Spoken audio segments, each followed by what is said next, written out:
warḍah, seorang tukang ruqyah yang kemudian masuk Islam setelah mendengar khutbatul hajah yang disampaikan Rasulullah sallallahu alaihi wasallam.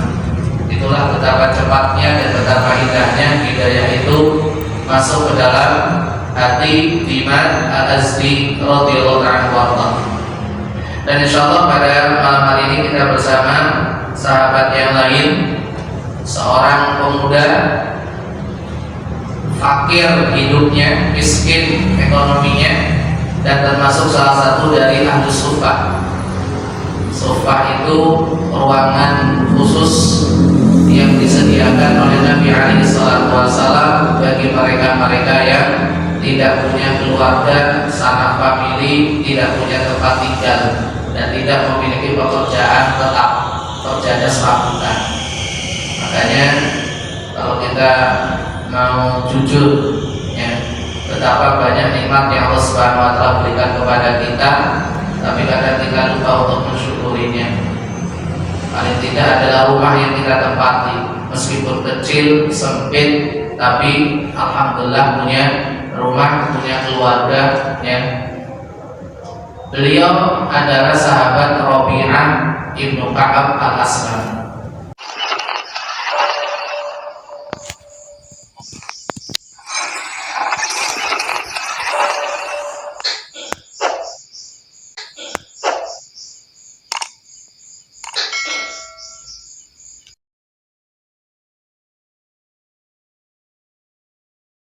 Pernah dengar ceritanya Rabi'ah?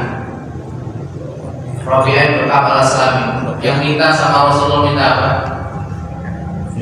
Dinikahi. Minta menjadi temannya di surga. Masya Allah, sebuah permintaan yang luar biasa, ya. Diriwayatkan oleh Imam Ahmad rahimahullah taala, ya, dari Rabi'ah ibnu Ka'ab al-Aslami radhiyallahu anhu, beliau bercerita, kuntu akhdumu Rasulullah sallallahu alaihi wasallam nahari hatta yusalli al-isya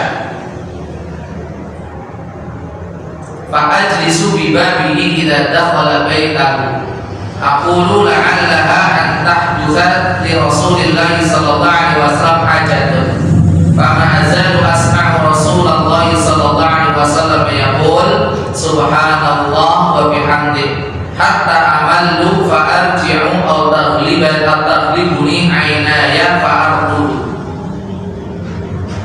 Kata Rabi'ah radhiyallahu anhu, aku senantiasa melayani Rasulullah SAW. Jadi pelayan itu bukan sebuah pekerjaan yang hina ataupun rendah, tergantung siapa yang dilayani, ya kan? Jadi pelayan presiden artinya jadi apa? Menteri, kan gitu kan?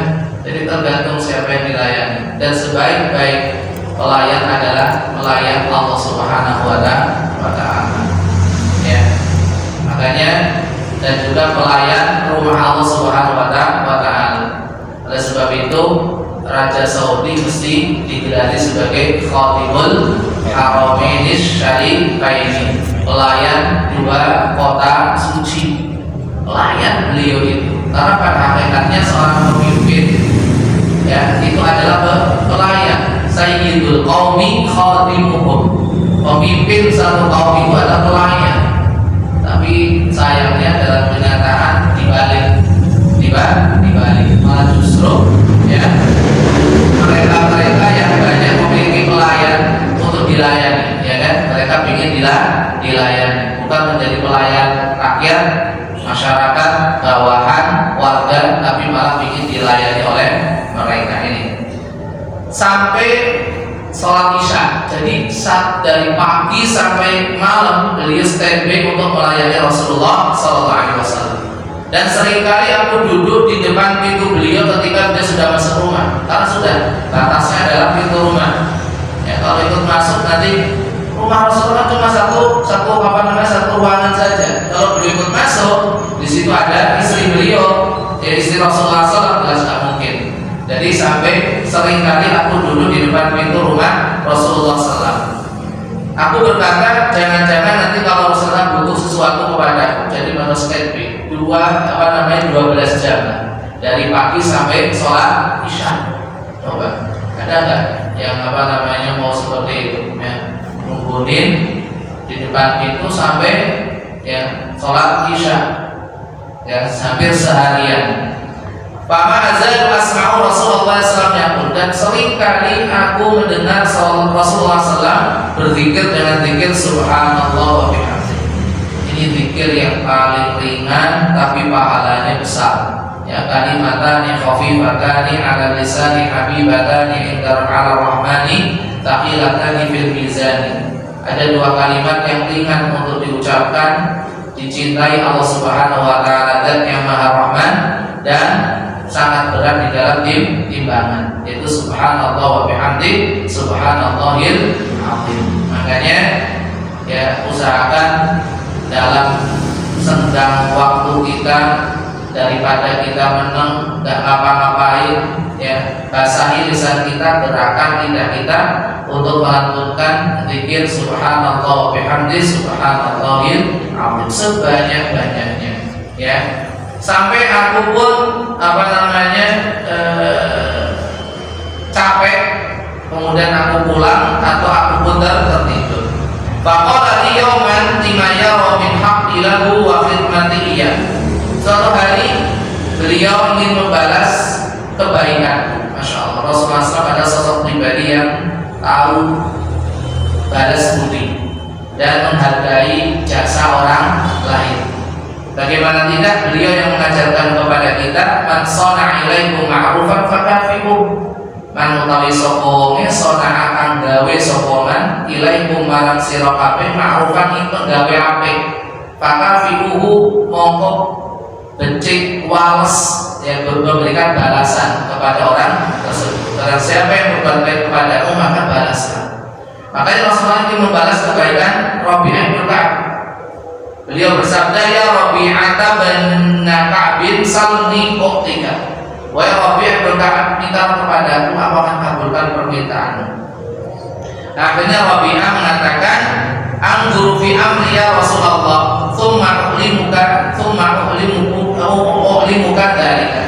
Saya minta waktu ya Rasulullah, nanti baru akan saya kasih tahu panjenengan. Fafakkartu fi nafsi fa'araftu anna ad-dunya munqati'atun wa zahilatun wa anna liya fiha rizqan sayakfini wa yahdini. Aku pun berpikir panjang dan aku mengerti, paham bahwasanya dunia ini hanya sementara dan akan binasa. Sementara rizkiku sudah aku tanggung, pasti akan datang. Berarti beliau tidak memilih sesuatu yang bersifat duniawi. Karena dunia itu sementara, akan segera binasa. Masalah rezeki, harta dan sebagainya itu sudah ditanggung sama Allah, pasti akan datang kepadamu.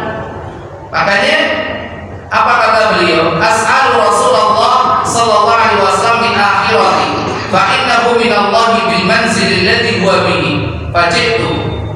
Maka berarti yang patut untuk aku minta dari Rasulullah SAW adalah tentang urusan akhirat, dan beliau memiliki kedudukan yang sangat terhormat di sisi Allah Subhanahu wa Ta'ala. Akhirnya fajitu, aku pun mendatangi Rasulullah Sallallahu Alaihi Wasallam. Kemudian setelah datang, Rasulullah pun bertanya, ma fa'alta ya Rabi'ah? Kamu sudah dapat jawabannya belum ya Rabi'ah? Rabi'ah mengatakan, ya na'am ya Rasulullah, as'aluka an tashfa'ali ila rabbika fayu'tiqani minan nar. Ya Rasulullah, aku mohon kepada Anda untuk memberikan syafaat ya, agar Allah Subhanahu wa taala membebaskanku dari api neraka. Masya Allah. Dan ini merupakan tujuan kita semuanya, dapat kartu pembebasan dari api neraka, dan kesempatannya itu ada di bulan Ramadan ini. Karena di dalam hadis Rasulullah SAW bersabda, ya, walillahi mutaqa'u minan. Di bulan Ramadan ini Allah Subhanahu wa taala memiliki hamba-hamba yang dibebaskan dari api neraka. Arti dibebaskan berarti apa? Hah? Bukan dari terpidana. apa? Arti dibebaskan dari neraka maksudnya apa? Diselamatkan. Diselamatkan. Lebih spesifik lagi. Tidak. Ya jelas. Kalau dibebaskan, diselamatkan dari neraka masuk surga. Maksudnya apa? Artinya orang-orang itu layak masuk neraka. Orang-orang itu adalah penghuni neraka. Tapi kemudian Allah bebaskan. Gitu loh. Membebaskan, bebas dari penjara maksudnya apa? Aslinya terhukum. Aslinya dihukum tapi dibebaskan. Gitu loh maksudnya ya. Jadi bukan berarti kemudian diselamatkan bisa jadi memang tidak masuk neraka. Tapi betul-betul penghuni neraka Allah bebaskan. Ya, Allah bebaskan. Dan itu di setiap malam. Wadzalika fi kulli lailah, kata Nabi sallallahu alaihi wasallam. Dan dalam hadis yang lain Rasulullah SAW bersabda bahwasanya Allah Subhanahu wa taala memiliki hamba-hamba yang akan dibebaskan dari api neraka setiap buka puasa. Maka dari itu manfaatkan momen saat buka puasa, itu momen yang mustajab dipanjatkannya doa. Salah satu yang kita minta adalah apa? Allahumma a'tiq riqabana minan nar.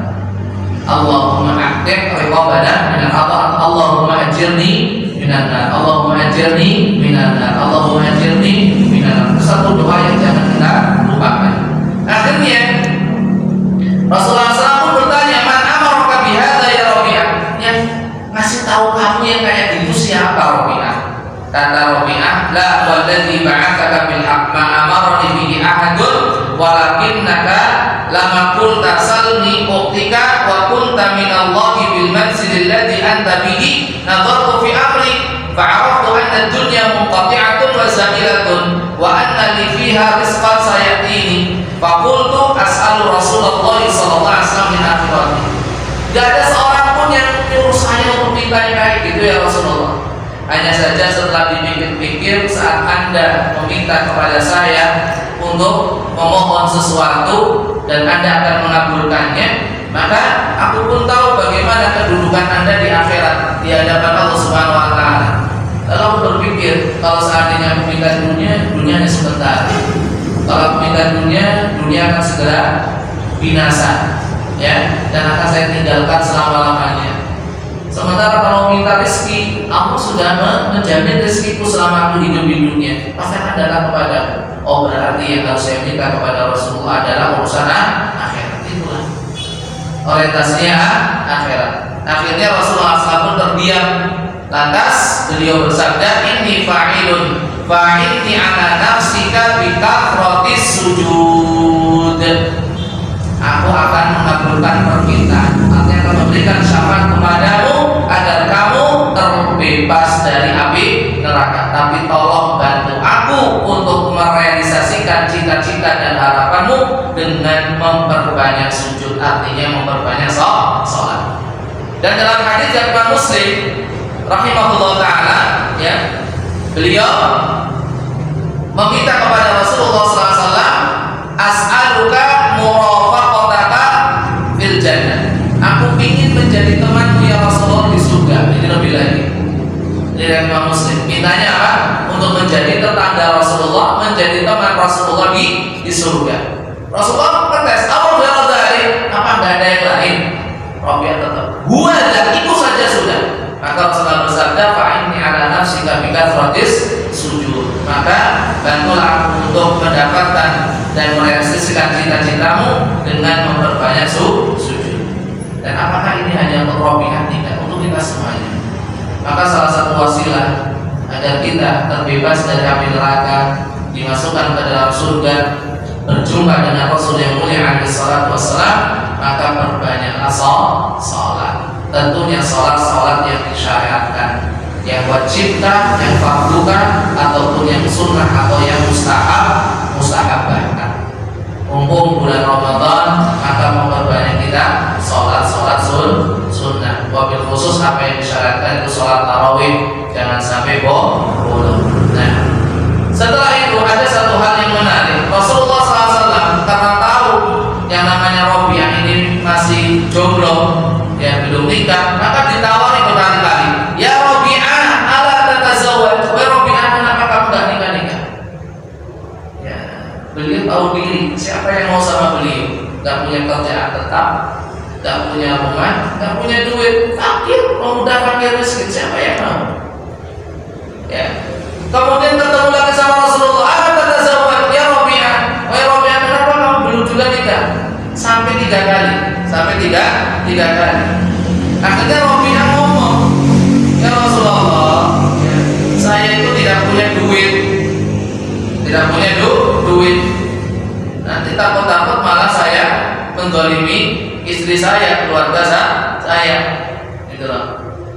Akhirnya Rasulullah SAW menyatakan, tenang saja sudah, sekarang kalau mau nikah, sekarang kamu pergi ke rumah keluarga fulan dan fulan. Katakan kepada mereka, inna Rasulullah sallallahu alaihi wasallam arsalani ilaikum ya'murukum an tuzawwijuni fulana.